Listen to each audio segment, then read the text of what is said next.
to the SERA ECR podcast. I'm Hermione, SERA ECR Network Convener. Today I'm here recording with Stuart for the upcoming SGSS student-led training fund Role Play Your Viva. Stuart just passed his Viva this year, and we're going to know a bit about Stuart's experience before the Viva, before preparing the Viva, during the Viva, and the post-Viva. Hi, Stuart. Would you like to introduce yourself first? Yeah, thanks, Hermione. I'm Stuart Farmer.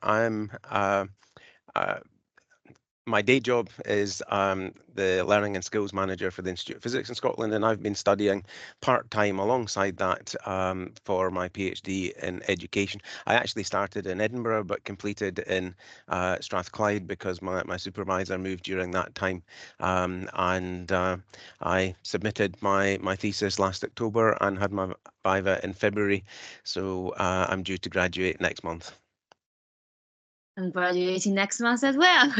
Yeah. So I submitted in November, and in the beginning of November, I had my Viva in the end of January. I think this is a very important time for people who are listening to this to understand, because no one's going to do your Viva during December. Most likely it's not going to happen. And also most of people won't do it during your kind of like summer holiday. So it's better submit kind of like a bit before that to get your Viva examiner a bit time to prepare, and then also give yourself a little bit of time to prepare and take a break. So Stuart, what did you do after you submitted your thesis? Well, I would actually like to say just a little bit about things before I submitted my thesis, and that was advice from my supervisors. Basically, in the run-up to the sort of final drafting and so on, they asked me, were there any particular parts of the thesis that I was about to submit that I wouldn't like to get asked questions during the Viva, and essentially, if there were, I ought to be doing something about that before I submitted, rather than having to then, sort of fill in the gaps, as it were, during the Viva. So I think that's a useful bit of information. Thinking, before you submit, just, what are the key points, the sort of strengths and weaknesses that there might be, just to try and make sure that you've addressed any potential weaknesses that you might be aware of. I think, after that, in terms of sort of preparation for the Viva after I'd submitted, I obviously Googled Viva questions and such like, and came up, with a list of potential questions. Obviously, the sorts of things that you find on the web are very generic, but I thought about suitable answers, and certainly key things like, describing your methodology and deciding sort of key decisions that you made, like selection of participants, things like that. After I had submitted, or I suppose I'd actually begun that process before I submitted, I was kind of pre-preparing set answers for core questions, and again, really just to familiarize myself with the actual content of my thesis and what might get asked. Yeah. So did you use a Viva cards that the university provide to you, or you?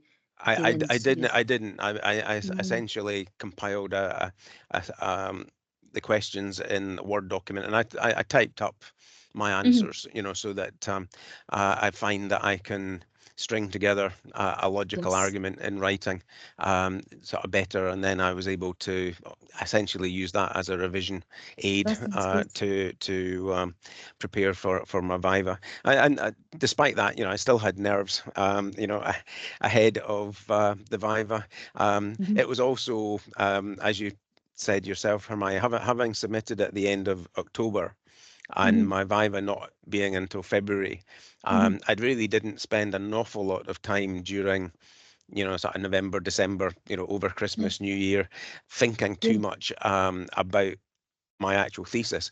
I was still thinking about some of the topics and looking to write papers and drafting papers on part of it, but compared to the in-depth preparation and thinking I was doing about about my thesis, in October in the run up to submission, I was kind of forgetting about it. So I must admit, when it came to end of January, beginning of February, when it was getting close to my Viva, I did feel like I had forgotten quite a lot of the key things. But it didn't take long before that was sort of refreshed, and I felt that I was on top of things. I think particularly since, as far as my data was concerned, the majority of my data was gathered through interviews.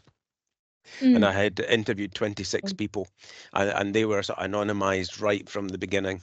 And, I was quite familiar, I think, with the data, because I had interviewed all the interviews. I'd transcribed everything, analyzed, so all of that was obviously done myself. So I was very familiar with that. I must admit, I'm at the point where I'm concerned that I might meet some of my interviewees in the future and call them by their anonymized name rather than their real name, because I was sort of just familiar with thinking about these people as the names in the data.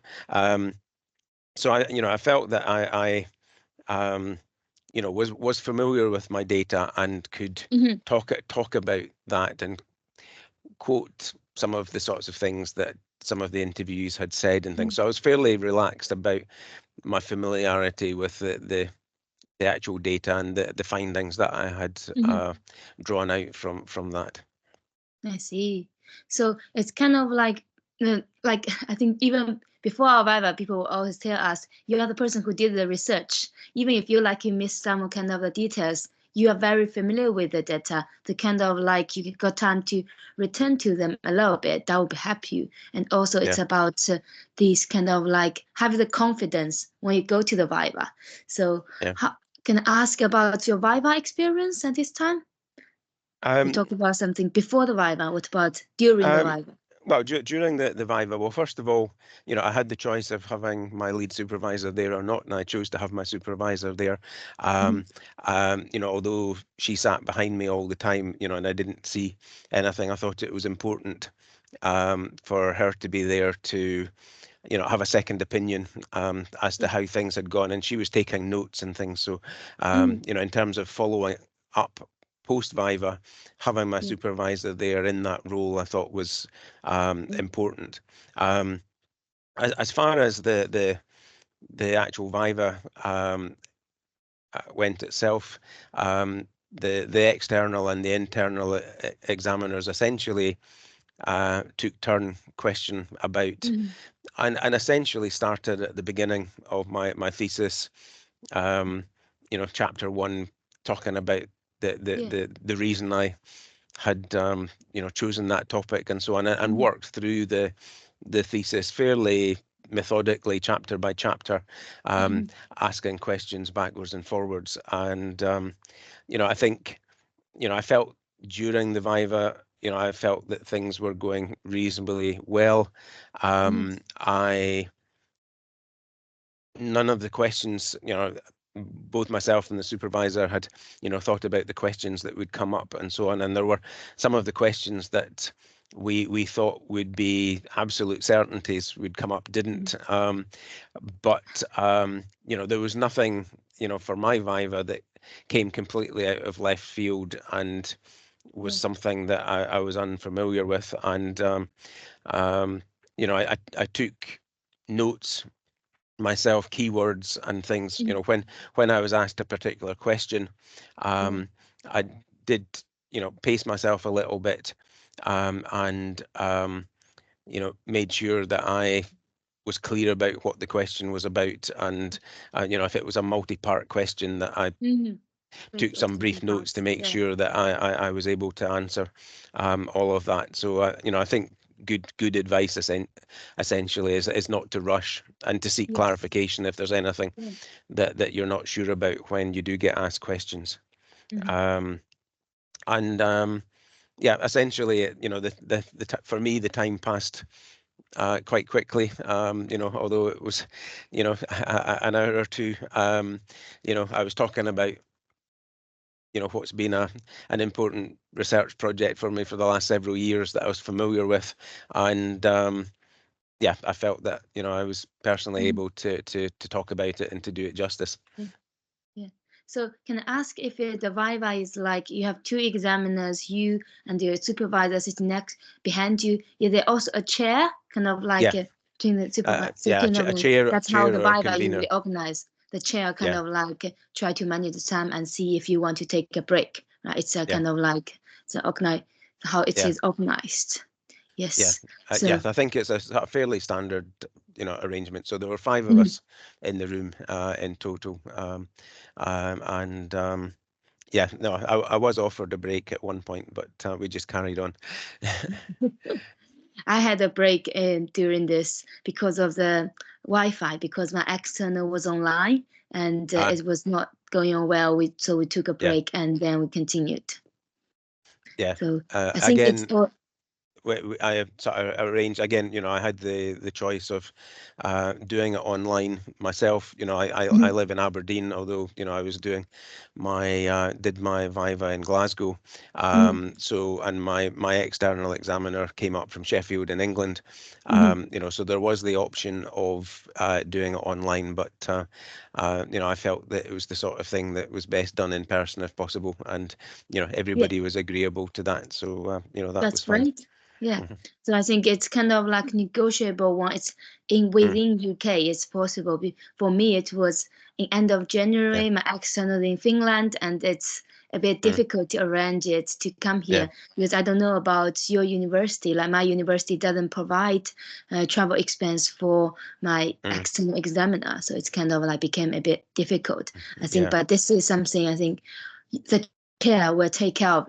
The Yeah. the examinee does not to worry too much about it.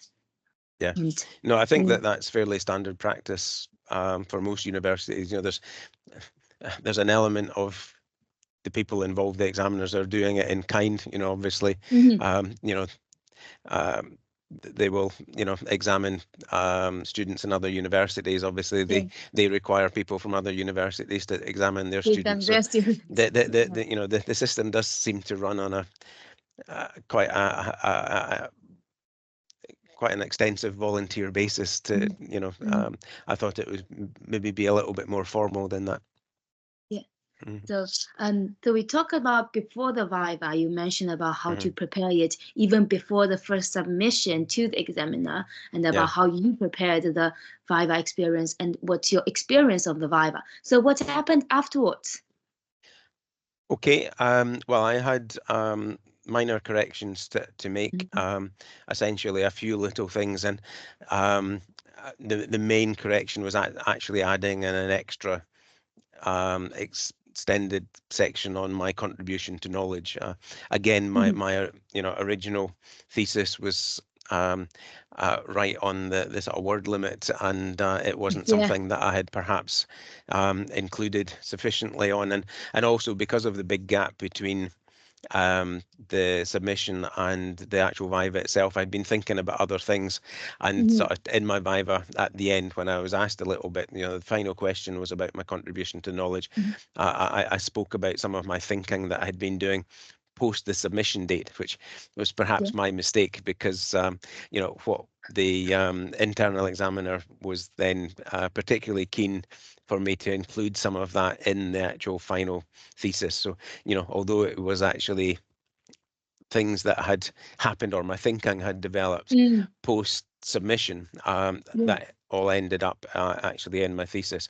So I think the deadline was 2 weeks after the Viva for the examiners to send me their reports Yes. detailing what changes we made. They gave a brief oral Mhm. description of the changes in Yeah. the room at the end of the Viva. There was nothing, you know, from what I could remember, you know, at the time, obviously, Yeah. you know, I was perhaps not concentrating 100% as fully as I might have been, but both myself and my supervisor, who was Mhm. obviously taking notes, you know, had similar views as to what the changes would be. Essentially, they came through basically 2 weeks after Yeah. I had submitted, and it took me, you know, just a day or two working in around other things to make the changes I then actually submitted that. Only my internal examiner wanted to see the revised thesis. My external examiner at that time was happy that you know, I had passed, and was happy for just the internal examiner to then look at the changes that I had made. The internal examiner came back and actually said that I hadn't made sufficient changes. So I actually went back. Again, you know, it was because I, you know, was still in the mindset in many ways of not wanting to put in too many words.